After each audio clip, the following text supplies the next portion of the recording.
maalin wanaagsan daawadayaal waxaad ku soo dhawaataan wararkii ugu dambeeyay qodobada wararkeena aad ku daawan doontaan haddii allaha awoodda leh uu raalli ka noqdo waxaa qayb ka noqonaya khilaaf xoog leh oo soo kala dhex galay hoggaanka maamulka waqooyi bari iyo garaadada maamulkaasi haddaba muxuu salka ku hayaa khilaafkan maxaase ka jira in garaad jaamac garaad cali xilligan inuu ciidamo ka qorto inuu ka bilaabay deegaanada maamulka waqooyi bari maxay tahay sababta xilligan kalifaysa in garaad jaamac garaad cali uu qorto ciidamo cusub waxaan idinla wadaagi doonaa wararkii ugu dambeeyey iyo macluumaad arrintan ku aadan qodobada kale wararkeena aad ku daawan doontaan waxaa qayb ka noqonaya madaxweyne Ciro oo amar culus ka soo saaray dagaalka ka dhanka ah ciidanka maamulka waqooyi bari iyo gobolka Sool haddaba maxaa ka jira in xalay kulamo xasaasi ah ay ka dhaceen magaalada Hargeysa saraakiisha ciidanka ee ugu sareeyo taliyaha ciidanka maamulkaasina ay iskugu yimaadeen waxaan idinla wadaagi doonaa wararkii ugu dambeeyey iyo qorshayaal cusub oo uu dejiyay maamulka waqooyi bari waa maamulka Somaliland oo xilligan uu doonayo inuu gacanta ugu dhigo magaalada Laascaanood ee xarunta gobolka Sool qodobada kale ee aan wararkeena ku faaqidi doono waxaa qayb ka noqonaya kacdoon ka dhan ah ciidanka maamulka Puntland oo xilligan ka soconaya deegaanka lagu magacaabo Ceelbuh ee gobolka Sanaag wararkii ugu dambeeyay dhaqdhaqaaqyada culus oo ay bilaabeen ciidanka beesha warsangeli ayaan idinla wadaagi doonaa haddii alla uu qadaro qodobada kale wararkeena aad ku daawan doontaan waxaa qayb ka noqonaya dagaal culus oo xalay ka dhacay deegaano ka tirsan gobolka Shabeellada Hoose iyo ciidanka xoogga dalka oo la wareegay deegaano cusub cashirna u dhigay maleeshiyaadka kooxda shabaab waxaan idinla wadaagi doonaa wararkii ugu dambeeyay deegaanada la wareegay iyo sidoo kale cashirka loo dhigay maleeshiyaadka kooxda shabaab iyo halka dagaaladu ay ka dhaceen iyo ciidanka oo kaabiga ku haya degmada Owdhiigle ee gobolka Shabeellada Hoose qodobada iyo qodobo kale iyo wixii nagu soo kordha ayaa daawan doontaan haddii aad nagu cusub tahay nagu soo biir like sar muuqaalkan subscribe dhabogan si aad uga mid noqoto saaxiibada sida joogtada halkan uga hela wararka warbixinada iyo macluumaadka mar walba halkan aan ku soo gudbinayno soo dhawaada saaxiibayaal qaybaha ugu horeeya ee wararkeena ayaan ku bilaabaynaa fadlan muuqaalkan haddii uu ku soo gaarana waxaan si xushmad leh kaaga codsanaynaa inaad like saarto sidoo kalena subscribe tiraado bogan si aad u heshid xogaha iyo macluumaadka dheeriga ah ee aan mar walba halkan idinkugu soo gudbinayno soo dhawaada saaxiibayaal waxaan ku bilaabayaa khilaaf xooggan ayaa soo kala dhex galay hoggaanka maamulka waqooyi bari iyo sidoo kale garaadada maamulka waqooyi bari xilliganna magaalada Laascaanood waxay la circiiraysaa khilaafkii ugu xoogganaa tan iyo markii la yagleelay maamulka uu hogaaminayo Cabdulqaadir Firdhiye ee ka arriminaya magaalada Laascaanood ee xarunta gobolka Sool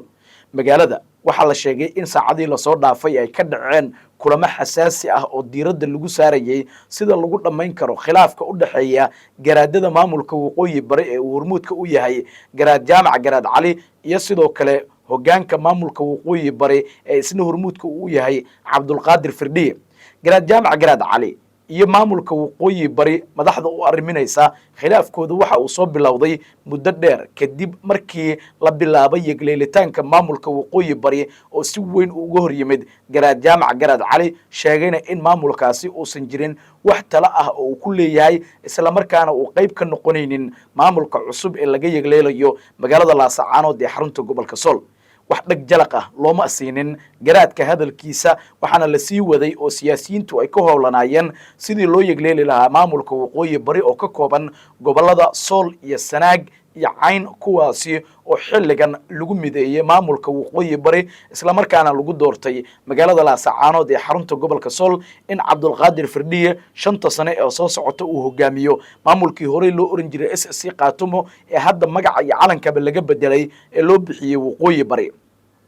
intaa wixii ka dambeeyay garaadada maamulka waqooyi bari ee hormuudka u yahay garaad jaamac garaad cali waxa ay ku howlanaayeen arrinta la xiriirta sidii xal waara looga gaari lahaa xaaladda taagan ee ku aadan in garaad jaamac garaad cali iyo garaadada la midka ah ee ku fikirka ah ay inay ka beediidan yihiin iyo galeelitaanka maamulka waqooyi bari xiisaddu waxay noqotay mid aad u soo jiitamaysay muddo dheer garaad jaamac garaad cali waxa uu ka biyo diiday gebi ahaanba in uu la kulmo hoggaanka ugu sarreeya maamulka waqooyi bari ee uu hogaaminayo Cabdulqaadir Firdhiye oo markii horeba garaadadu gacantooda ay ku dhiseen maamulkii SSC Qaatumo loo bixiyay dagaalkii Gooja Cadda ka dhacayna wacdarihii laga dhigay la ogaa oo ciidanka maamulka SSC Qaatumo ay ku awood roonaadeen sidoo kalena loo soo jeestay dhismaha maamulkaasi oo muddo 2 sano oo ku meel gaar ah uu soo hogaaminayay Cabdulqaadir Firdhiye oo xilligan mar kale loo doortay in uu uu hogaamiyo maamulka waqooyi bari garaadada sababta kaliya ay ka caroodeen waxa ay tahay in aan laga tala siinin maamulka waqooyi bari dhismihiisa dowladda dhexe ee federaalka Soomaaliya iyo siyaasiyiin isbahaystana ay markaasi noqdeen kuwo iyagu kaligood talada isku koobay oo garaadadii halganka ballaaran soo qaatay oo ka mid ahaa garaad jaamac garaad cali oo markaasi oraah caan baxday ka jeediyay xilligii uu socday dagaalkii gooja cadde ahaydna galad dagaalka markaasi talada aan waxba laga siinin sida garaadadu ay ku doodayaan xalay waxaa dhacay kulan xasaasi ah oo aan caadi ahayn kaasi oo ka dhacay magaalada Laascaanood ee xarunta gobolka Sool kulanka waxa lagu gurfaynayay arinta la xiriirta ee maamulka waqooyi bari iyo sida garaadadu ay garab ugu noqon karaan Cabdulqaadir Firdhiye xilligan waxa uu aaminsan yahay in haddii uusan wax garab ka helin garaadada maamulka waqooyi bari in maamulkaasi uusan sii jiri karin sidoo kalena dhismihiisa uu noqonayo mid markaasi fashil ku soo dhamaanaya maadaama dadka ku dhaqan gobolka Sool ay ka amar qaataan garaadaduna ay yihiin kuwa markaasi loo tala fariisto ama loo daba fariisto dhinaca talada xalay kulankii dhacay waxa la sheegay in uu goobjoog ka ahaa garaad jaamac garaad cali laakiin waxa la sheegay in kulanka markii in muddo ah uu soconayay garaadku gabi ahaanba uu iskaga baxay kulankaasi isla markaana uu ka biyadiiday dhowr qodob oo Cabdulqaadir Firdhiye uu hordhigay garaad jaamac garaad cali garaad jaamac garaad cali wali waxa uu ku doodayaa arinta la xiriirta in dib looga laabto gabi ahaanba maamulka waqooyi bari ee markaasi maal iyo maskaxba lagu bixiyay in maamulkaasi la yigleelo laakiin Cabdulqaadir Firdhiye taasi waa uu cuntami weysay ilaa iminkana garaad jaamac garaad cali maamulka SSC Qaatumo ayuu ugu yeerayaa maamulka waqooyi bari la magac baxay sidoo kale kulanka waxa lagu soo hadal qaaday in garaadada iyo maamulka waqooyi bari xubnaha hogaaminaya ay wada heshiiyaan taladana laga saaro faragelin shisheeye oo markaasi Cabdulqaadir Firdhiye uu soo jeediyay isagoo oo la aaminsan yahay in faragelintaasi uu ku darayo madaxweynaha maamulka Puntland Siciid Cabdilaahi Deni oo markaasi la tuhunsan yahay in garaad jaamac garaad cali ninka kaliya ah ee markaasi soo markaa tashkiilinaya in uu yahay Siciid Cabdilaahi Deni laakiin garaad jaamac garaad cali waxa la sheegay halka marka ay marayso in uu iskaga baxay gabi ahaanba shirkii isla markaasina uu baneeyay iyadoo garaad jaamac garaad calina xilligan la tilmaamay in uu bilaabay abaabul ciidan oo uu ku doonayo in ciidamo cusub uu uga qorto maamulka waqooyi bari xogta iyo macluumaadka la helay ayaa waxa ay xaqiijinaysaa in xaaladdu marba marka ka dambaysa ay aad uga sii darayso iyadoo garaadada maamulka waqooyi bari oo uu qayb ka yahay garaad jaamac garaad Ismaaciilna isagoo uu qayb ka ahaa dadkii dhexdhexaadinayay maamulka waqooyi bari xubnaha siyaasiyiinta ah ee Cabdulqaadir Firdhiye ugu horeeyo iyo garaad jaamac garaad cali iyo caaqilada kale ee markaasi isagu ku fikirka ahaa kulanka xalay ma aysan ku jirin dhinaca calaamaha amniga cid ka socota laakiin waxa u dhaxeeyay garaadada iyo inta Cabdulqaadir Firdhiye markaasi ku mowqifka ah waxana la sheegay in arintan lagu heshiin waayay sidoo kale waxyaabaha la isku soo hadal qaaday waxa qayb ka ahaa oo garaadadu ay si weyn uga carwoodeen arinta la xiriirta siideynta Faysal Cabdi Bootaan iyo rag uu ka mid yahay oo maxaabiis ah oo ku xiran xabsiga magaalada Laascaanood ee xarunta gobolka Sool dhammaan qodobadii markaasi la isku fahmi waayay waxa ay noqdeen kuwa markaasi miradhali waayay shirkiina ugu dambeyntii uu noqday mid markaasi lagu kala kacay Cabdulqaadir Firdhiye waxa uu doonayay in dhibca siyaasadeed dowladda dhexe ee federaalka Soomaaliya ay ku hesho arinta la xiriirta siideynta maxaabiistan laakiin garaadadu aad bay uga hor yimaadeen waxaana garaad jaamac garaad cali uu sheegay in maamul cusub uu yegleeli doono isagana oo ka gooni ah maamulka waqooyi bari ee xilligan markaasi ka dhisan magaalada Laascaanood ee xarunta gobolka Sool waxay la circiraysaa siyaasadda isdiidan oo magaaladaasi ka jira ciidankii ugu badnaa ayaa la sheegay in markaasi lagu dhex arkayo magaalada iyadoo maamulka Cabdulqaadir Firdhiye uu hogaaminayo iyo ciidamada dawladda ee halkaasi la geeyay ay xaqiijinayaan amniga magaalada Laascaanood ee xarunta gobolka Sool haddaba wixii ku soo kordha khilaafkan marka ka dambaysa cirka isku sii shareeraya iyo garaad jaamac garaad cali ciidamadan cusub ee uu ka qoranayo deegaanada maamulka waqooyi bari wararkeena iyo warbixinadeena soo socda ayaan idinkula wadaagi doonaa haddii Allah ugu dala uu raali ka noqdo markana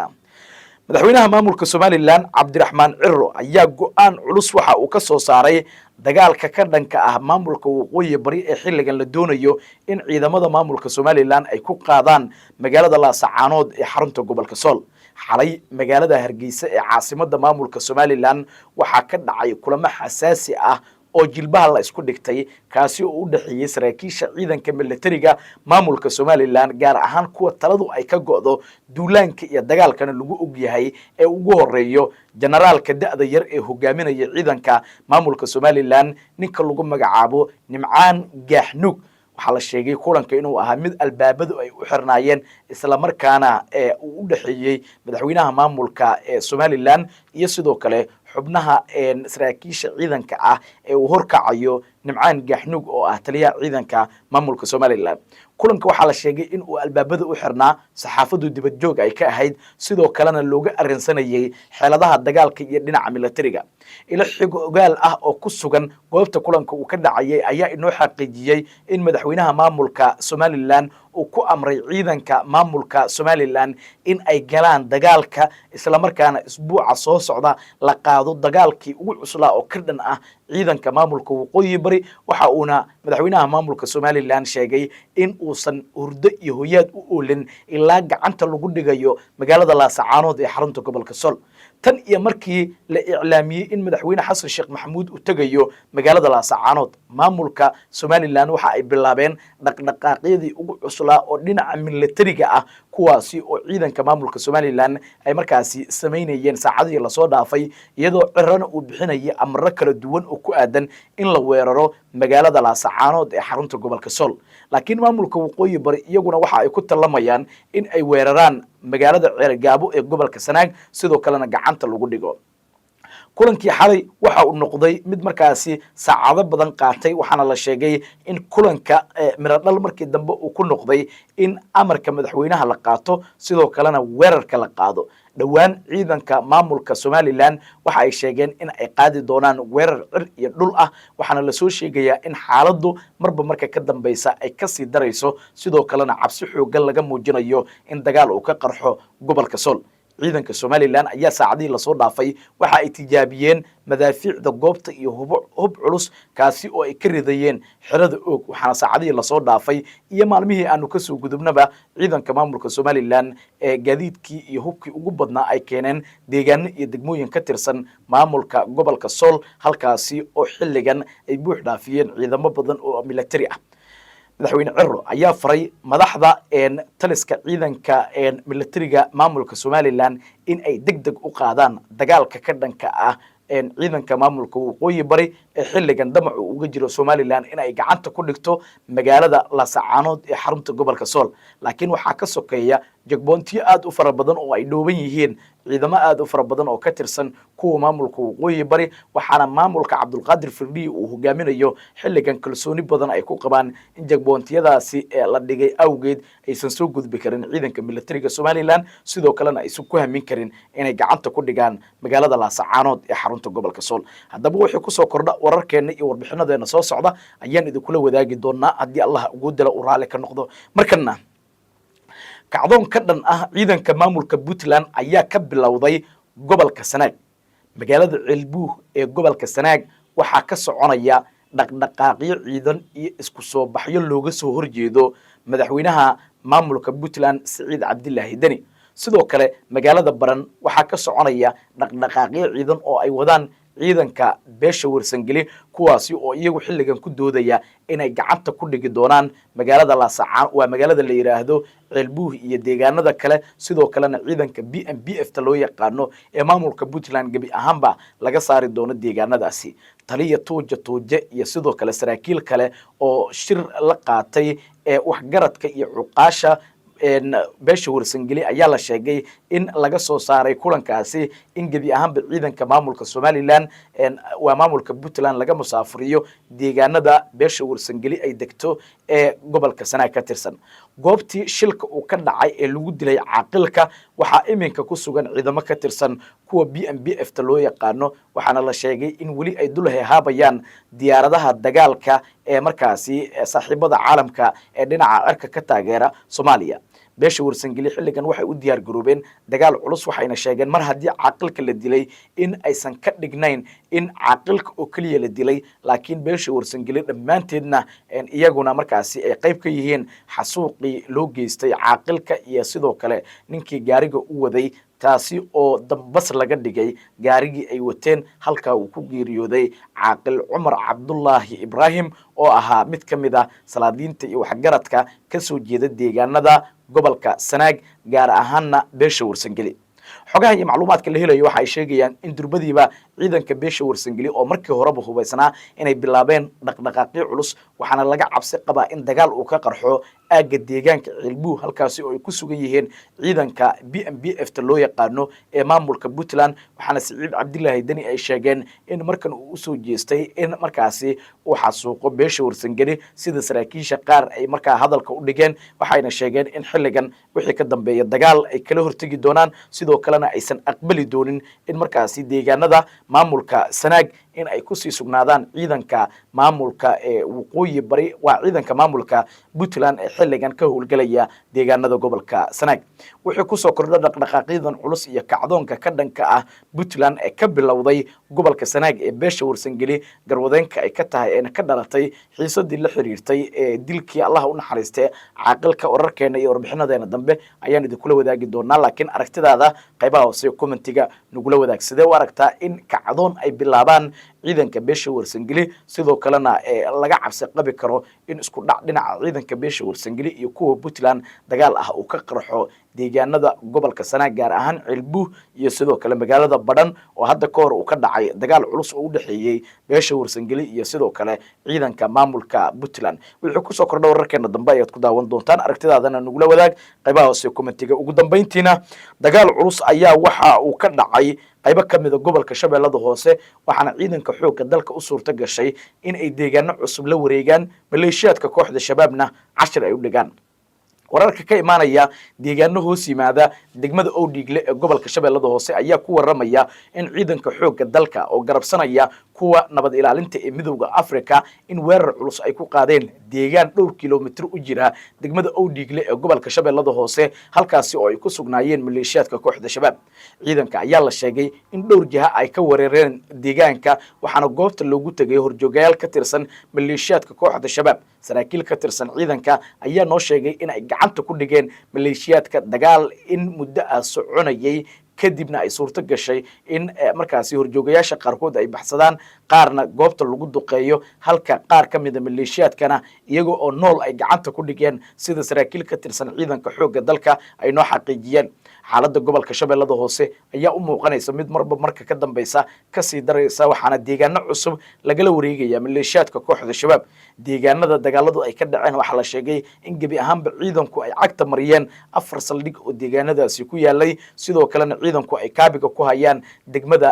Owdhiigle ee gobolka Shabeellada Hoose Owdhiigle waxay ka mid tahay degmooyinka istiraatiijiga ah ee dhaca gobolka Shabeellada Hoose ee la doonayo xilligan in laga xoreeyo maleeshiyaadka kooxda shabaab waxaana soconaya dhaqdhaqaaqyadii ugu cuslaa oo ciidanka xoogga dalka ay wadaan xalay dagaaladii ugu cuslaa ayaa dhacay waxaana markaasi la bartilmaameysaday goobo ay ku sugnaayeen maleeshiyaadka kooxda shabaab oo ugu dambeyntii ay suurto gashay in ay la wareegaan ciidanka xoogga dalka oo dhaqdhaqaaqyo culus ka fulinayay saacadihii lasoo dhaafay goobta dagaalku uu ka dhacay waxaana iminka muuqanaysa in markaasi ciidanku ay la wareegayaan deegaano cusub oo ka tirsan gobolka Shabeellada Hoose gobolka Shabeellada Hoose waxaa ka soconaya howlgalka duufaanta aamusan oo ciidamada xoogga dalka iyo kuwa markaasi nabad ilaalinta midowga Afrika gaar ahaan qaybtooda Uganda ay ka wadaan qaybo ka mid ah gobolka Shabeellada Hoose wixii ku soo kordha wararkeena iyo warbixinadeena soo socda ayaad ku daawan doontaan haddii Allah uu dilo uu raali ka noqdo